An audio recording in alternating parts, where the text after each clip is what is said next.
کراچی میں بلوچ کب آئے اور کیسے آباد ہوئے؟ آج کی اس ویڈیو میں جڑے رہیے صابر رحیم کے ساتھ۔ کراچی میں بلوچ کی تاریخ۔ سینئر سیاستدان عبداللہ حسین ہارون کے ایک اخباری بیان نے میری طرح ہر کس و ناقص کو حیرت زدہ کر دیا، جس میں انہوں نے انکشافات کیا کہ 1928 کی بات ہے، جب 1-2 لاکھ روپے آج کے کروڑوں روپے کے برابر تھے۔ اس وقت حاجی سر عبداللہ ہارون نے انگریز سرکار کو کراچی میں مسلمانوں کے اکثریت دکھانے کے لیے وقت کے میونسپل کمشنر سے لیاری کو 2 لاکھ روپے میں خرید لیا، جس کی رجسٹری آج بھی موجود ہے۔ اور لیاری میں 2 قوموں بلوچ اور سندھی کچی کو ایک ساتھ لا کر آباد کرنے کے لیے بلوچستان میں سرداروں اور نوابوں سے کئی ملاقاتیں کیے اور بلوچوں کو کراچی لانے پر آمادہ کیا۔ تب لیاری میں مسلمانوں کی اکثریت ثابت ہو گئی تو کراچی پاکستان کے حصے میں آیا، اگرچہ کراچی اور لیاری کی تاریخ کے اوراق اس حوالے سے خاموش ہے، لیکن چونکہ یہ بات سر عبداللہ ہارون کے پوتے عبداللہ حسین ہارون نے کی ہے، جو ایک دم دار شخصیت ہے اور اقوام متحدہ میں پاکستان کے مندوب رہ چکے ہیں، اس لیے تحقیق کرنے والوں کے لیے یہ بات باعث حیرت ہے اور وہ تاریخی دستاویز کو دیکھنا چاہتے ہیں۔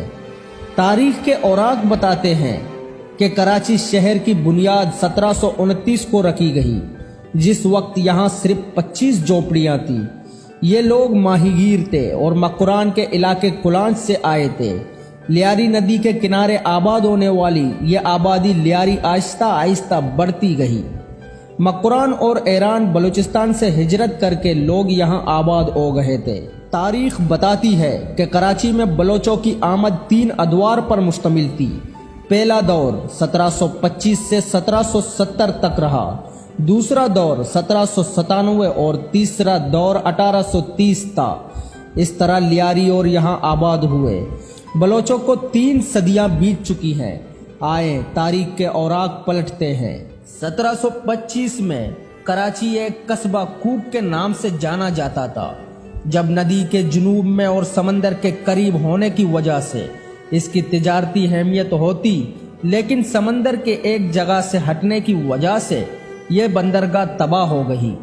1729 میں کراچی بندرگاہ ڈربو کہلایا جانے لگا، جہاں تجارت شاہ بندر، لہری بندر، مسقط، سورت پور بندر اور ملبار بندرگاہ سے کی جاتی تھی۔ کراچی میں گزری کے نام سے بھی ایک چھوٹی بندرگاہ تھی، لیکن وہ اتنی معروف نہ تھی۔ آج گزری بڑی آبادی ہے۔ جب سندھ میں نور محمد کوڑوں کی حکومت تھی تو ان دنوں کراچی کی سرزمین پر مچیروں کی جھوپڑیاں تھے، جو صرف مچھلی کے شکار پر گزارا کرتے تھے۔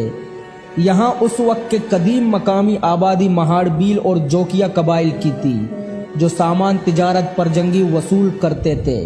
اس وقت جوکیا کے سردار جام دریا خان جوکیا تھے۔ جب شاہ بندر بند ہوا تو وہاں کے باسی بھی کلاچی یعنی کہ کراچی میں آ کر آباد ہوئے۔ ان دنوں بلوچستان پر خان آف قلات کی حکومت تھی۔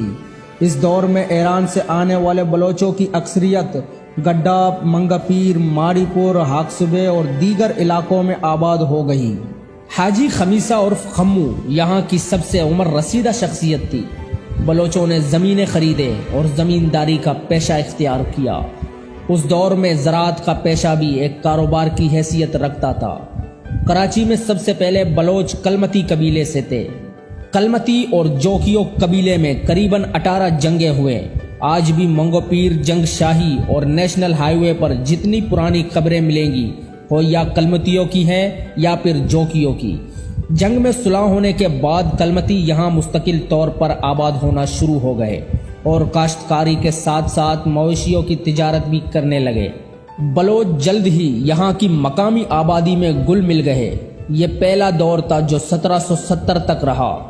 دوسرا دور میر خان قلات کا بائی خان عبداللہ خان سندھ کے کولڈو حاکموں کے ہاتھ قتل ہوا تو کولڈو حکمرانوں نے خون بہا کے طور پر کراچی کی بندرگاہ خان آف قلات کے سپرد کر دی، جس کی وجہ سے اس بندرگاہ کا نام قلاتی بندرگاہ پڑ گیا۔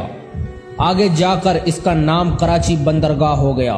خان قلات نے کراچی کی ترقی اور یہاں کا کاروبار دیکھتے ہوئے شہر میں ایک حاکم مقرر کر دیا جو لوگوں سے ٹیکس وصول کرتا تھا۔ کراچی میں کاروباری فضا کو دیکھتے ہوئے مختلف ممالک کے بیوپاری اس بندرگاہ پر آنے لگے۔ تجارت کی وجہ سے یہاں پارسی اور ہندو تاجر پیشہ افراد بھی آباد ہونا شروع ہوئے۔ اس دور میں بلوچستان کے مختلف قبائل جن میں بروہی، گبول، دشتیاری، جدگال وغیرہ بھی شامل تھے کراچی میں آئے۔ کراچی 1797 تک خان آف قلات کے ماتحت رہا۔ اس زمانے میں سندھ کی حکومت کوڑوں کے ہاتھ نکل کر سندھ میں آباد ایک بلوچ قبیلے تالپور کو ملی۔ میر فتح علی خان تالپور نے اپنے 3 بھائیوں سمیت یہاں حکومت کی اور پروگرام بنایا کہ آمدنی بڑھانے کے لیے کسی طرح شہر کراچی پر قبضہ کیا جائے۔ میاں فقیرو نے فوج کے ساتھ دوبارہ کراچی پر حملہ کیا لیکن اسے شکست کا سامنا کرنا پڑا۔ بالآخر میرو نے کراچی پر قبضہ کر کے منوڑا میں ایک چھوٹا سا قلعہ بنایا اور سندھ میں آباد ایک بلوچ قبیلے کے سردار نظامانی کو کراچی کا گورنر مقرر کیا اور اس قلعے کی نگرانی کے لیے کئی ہزار بلوچ مامور کیے۔ کراچی نے اس دور میں بہت ترقی کی۔ تیسرا دور 1839 میں کراچی پر انگریزوں نے قبضہ کر لیا۔ یوں کراچی برطانیہ کے قبضے میں چلا گیا۔ 1843 تک انگریزوں نے پورے سندھ پر قبضہ کر لیا اور برطانوی حکومت نے سر چارلس نیپیر کو سندھ کا پہلا گورنر مقرر کیا جس نے کراچی کو اپنا صدر مقام بنایا۔ اس وقت کراچی کی آبادی صرف 14,000 تھی۔ انگریزوں نے آمد کے بعد کراچی کو ایک منصوبہ بندی کے تحت ترقی دی اور برطانیہ کی فوجی ساز و سامان کی ترسیل کراچی کی بندرگاہ سے ہونے لگی۔ ان دنوں مکران سے بڑی تعداد میں بلوچ کراچی آ کر آباد ہوئے۔ اس کی ایک وجہ مکران میں قطع سالی اور ایرانی بلوچستان میں شاہ ایران کی سپاہیوں کے مظالم تھے۔ وہ کشتیوں اور خشکی کے راستے کراچی آئے اور یہاں آ کر ماہی گیری، کشتی سازی، کھیتی باڑی اور مزدوری کے پیشے اپنائے۔ انگریزوں نے انہیں لیاری میں آباد کیا۔ اس وقت لیاری جنگل، ویران کنڈر اور جنگلی جانوروں کا مسکن تھا۔ 1928 میں جب رضا شاہ پہلوی نے ایرانی بلوچستان پر قبضہ کر لیا تو دشتیار سے بھی بلوچ لیاری کراچی میں آ کر آباد ہوئے۔ کراچی میں تعمیراتی کاموں، سڑکوں، پلوں کی تعمیر، کراچی پورٹ اور ریلوے میں مزدوری کی مانگ کی وجہ سے 19ویں صدی کے آخر اور 20ویں صدی کے شروع میں کئی برسوں تک مختلف بلوچ قبیلے ایران، بلوچستان اور مکران سے آ کر کراچی میں آباد ہوتے رہے۔ اس دور میں تمام محنت طلب کاموں میں بلوچ پیش رہے۔ کراچی میں بلوچ کمیونٹی نے آباد ہونے کے ساتھ ہی سب سے پہلے زمینداری، ماہی گیری اور مال مویشی کی تجارت کا پیشہ اپنایا۔ زمینداری اور ماہی گیری سے جو منافع حاصل ہوتا اس سے وہ زمینیں خریدتے رہے۔ تقسیم سے قبل تک بلوچ کمیونٹی کراچی کے قریباً 60% زمینوں کے مالک بن گئی۔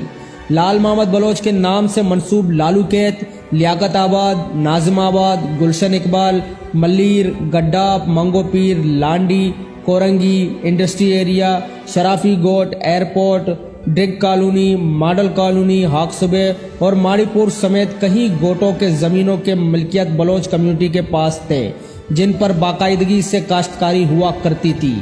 انگریزوں کی آمد کے بعد بلوچ کمیونٹی نے محنت مزدوری کا پیشہ اپنایا اور ماہی گیری کے ساتھ مچھلی کی خرید و فروخت بھی شروع کر دی۔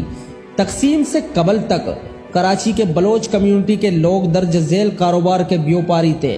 فشری میں کشتیوں کے مالکان، مچھلی کے سپلائز، سبزی منڈی میں فروٹ اور سبزیوں کے تجارت، بکرا پڑی میں مال مویشیوں کی تجارت، دودھ، کھجور کے پتوں کی چٹائی، مچھلی کے جال اور ہاتھ سے بنی دیگر چیزوں کی خرید و فروخت، مکانات اور پلوں کی تعمیراتی کی ٹھیکیداری، چمڑے اور اس سے بنی منصوحات کی ایکسپورٹ، خرونوش اور دیگر اجناس کی بیوپاری، ٹرانسپورٹ، تجارت و زمینداری کے علاوہ انہوں نے محنت مزدوری اور درج ذیل ملازمتیں اختیار کیے۔